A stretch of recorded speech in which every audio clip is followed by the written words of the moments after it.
Let's see how we will store backspace in our program. So suppose we have a string. We use backspace in order to delete the previous character. So if I press backspace, it will delete the previous character. Let's see how we can represent backspace in our program. Suppose we are displaying a message like, again, hello world. Let me run the program. You can see hello world is displayed. Now let's see how we will represent backspace. In order to represent a backspace, you can write \b. So \b is an escape sequence that represents backspace. Now if we run the program, you will see it is displaying hello world. So what is happening is, when we run our program, the Python interpreter, first it will display hello, then a space, then it will notice the \b, which represents backspace. It will delete the previous character and then it will display the word world. That's why we are getting this output. Now let me add one more \b, which is another backspace. Now if we run the program, you will see it is displaying hello world. So what is happening is, again, when Python interpreter executes our program, first it will display hello, then a space, then it will notice that we have a \b, which represents backspace. So it will delete the previous character. Then Python interpreter will notice we have one more \b, which is another backspace. So it will delete another character. Now the cursor is here. From here onwards, world will be displayed. Remember, wherever the cursor position is, from there onwards, the remaining messages will be displayed. So that's why it is displaying in the output as hello world. So we can use \b to represent backspace character in our program.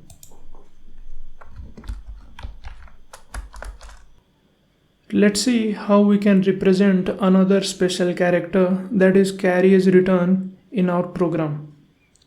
Now carry as return moves the cursor to the beginning of current line. Suppose we have a message print ByteAdmin. If we run the program, you can see it displayed ByteAdmin. Now in order to represent carry as return, you can write \r. This represents a carry as return. Carry as return will move the cursor to the beginning of current line. If we run the program, you will see it is displaying only admin. So what is happening is, when we execute our program, first it will display byte, then carry as return will move the cursor to the beginning of the current line, and from here onwards it will display the remaining word, which is admin. So as we discussed, wherever the cursor position is, from there onwards our message will be displayed. That's why it is displaying only admin. So that's why we get this output. So we can use carry as return to move the position of our cursor to the beginning of current line. Let's display a message.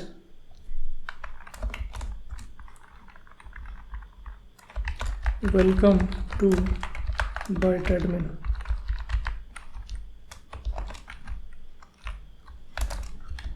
Notice this time we want to display double quotes. So if you write your program like print welcome to ByteAdmin, you can already see we are getting some error messages. If we run the program, see we are getting syntax error. This is happening in this line because when we run our program, Python interpreter thinks that here is the beginning of double quotes and here is the ending of the double quotes. So we are representing a string here and another string is here. Now Python interpreter cannot understand what is this, and that's why it is giving syntax error. You have violated the syntax of Python language.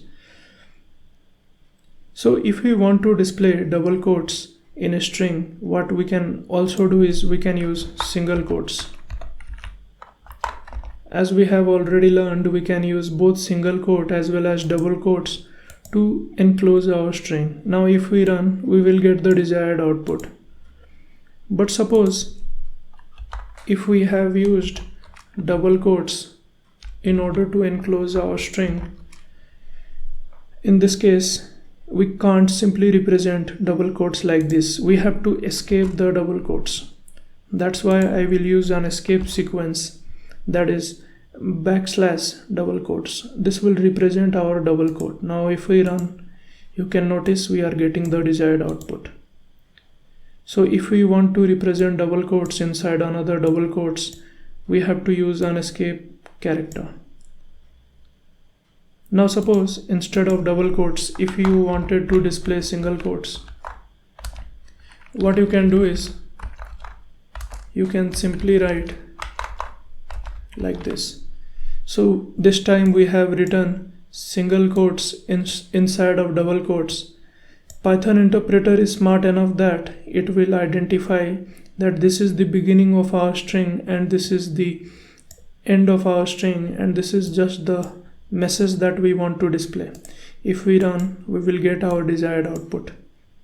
But what if you want to use single quotes in order to enclose your string? Now you will get the error. If we run the program, you will get the same error, syntax error. So Python interpreter thinks this is the beginning of your string and here your strings end. So this is your first string and this is your second string, and it cannot understand the meaning of this. That's why it is generating syntax error. Now if you want to store the single quotes inside another single quotes, you have to escape it.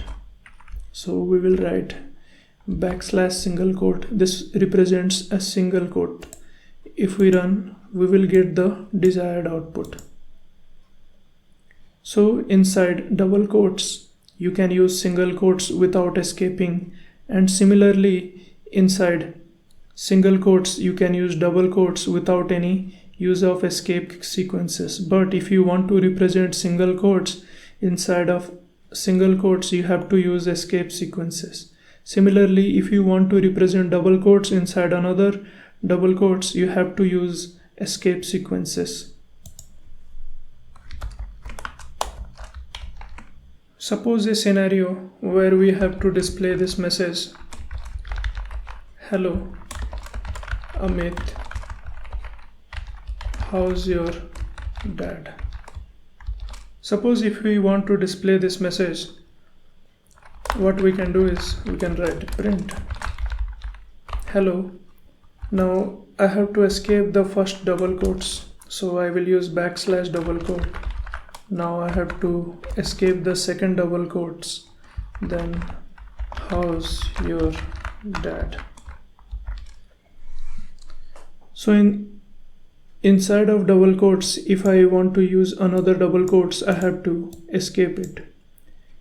Now inside of double quotes, if I am using single quotes, there is no need of using any escape sequence, because Python interpreter is smart enough that it will understand, okay, this is the beginning of our string and here our strings end. Now if I run the program, you'll see we will get the required output. So there is no need for escaping single quotes inside of double quotes.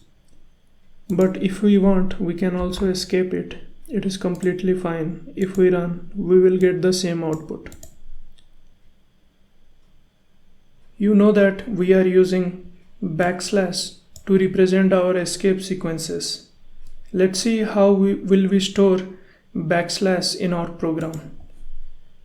Suppose we have a file whose path is inside C users username and it is inside documents.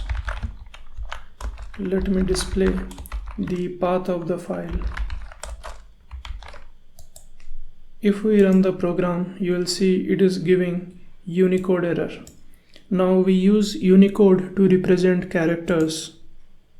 So why is it displaying error? This is because \u is another escape sequence that represents Unicode characters. So when we run our program, Python interpreter will see this is \u, and so it represents Unicode character, but it will not find any valid Unicode character, and hence it is giving error, Unicode error. So if we want to represent \, in our program, so basically we have to escape it, because \, is used to represent escape sequences. So we have to use 2 backslashes in order to represent a \. The first \/ is an escape sequence. The second \/ represents our character. Now if we run the program, we will get the desired path of the file. Let's revise what we learned from this session. In this session, we learned about escape sequences.